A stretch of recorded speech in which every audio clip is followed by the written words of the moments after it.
महाराज एक बात तो बताओ,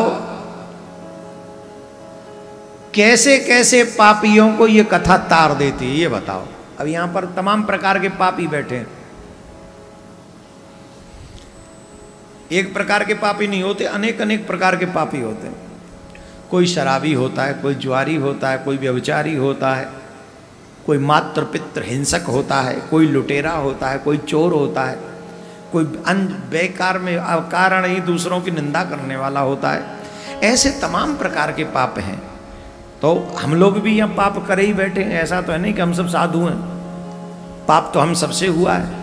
और भैया जितने भी लोग यहाँ बैठे हैं ब्रह्मांड में, जितने भी हैं, सबसे ज्यादा पाप तो हमसे ही हुए। आप लोगों से हमसे कम हुए होंगे शायद, पता नहीं, पर हमसे तो बहुत पाप हुए।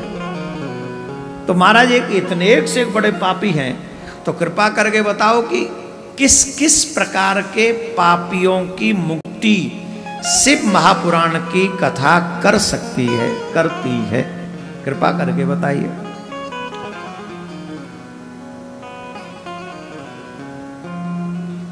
ये मानवा पाप कृतो दुराचार रता खला कामादि निरताम नित्यम ते अपि सुन्दत्यनेव वै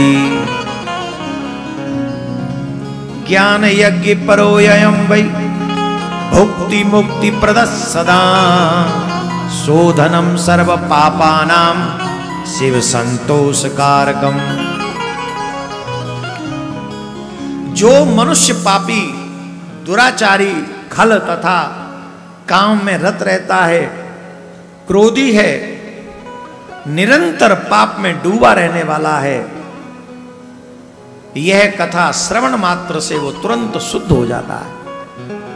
उसी पल वो शुद्ध हो जाता है। यह कथा वास्तव में उत्तम ज्ञान यज्ञ है, जो सदा संसार में भोग और मोक्ष देने वाला है। इससे बड़े बड़े पापों का नाश हो जाता है। भगवान शिव की प्रसन्नता इस पुराण को श्रवण करने मात्र से मिल जाती है। अत्यंत लालची, सत्यविहीन माने झूठा। अच्छा देखो, लालच ज्यादा करना भी पाप है। 1 लाख रुपया जेब में पड़े हो और सोच रहे हो कि चलो 1 लाख और कमा चले, ये लालच ही तो।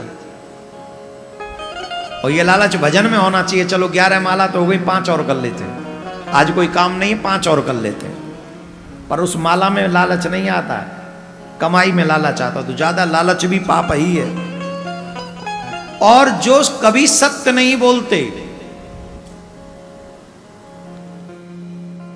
अत्यंत लालची, सत्यविहीन, अपने माता पिता से द्वेष करने वाला, पाखंडी तथा हिंसक प्रवृत्ति के जीव इस ज्ञान यज्ञ से शुद्ध हो जाते हैं। इस ज्ञान यज्ञ से शुद्ध हो जाते हैं। अपने वर्णाश्रम धर्म का पालन न करने वाला, ईर्ष्याग्रस्त, कल काल में ज्ञान यज्ञ के द्वारा पवित्र हो जाता है। जो लोग छल कपट करने वाले, क्रूर स्वभाव वाले, अत्यंत निर्दयी, कलयुग में भी इस ज्ञान यज्ञ से शुद्ध हो जाते हैं।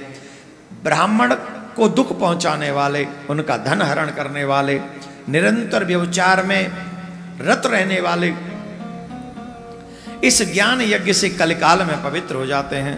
जो मनुष्य सदा पाप कर्म में लिप्त रहता है, सठ है, अत्यंत दूषित विचार वाला है, वो इस ग्रंथ को सुनने से शुद्ध हो जाता है।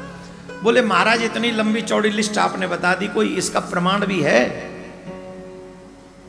इसका कोई प्रमाण है कि शुद्ध हो जाता है? कि आपने लंबी चौड़ी ये लिस्ट बता दी, ऐसे ऐसे हो जाता? बोले हाँ, प्रमाण है,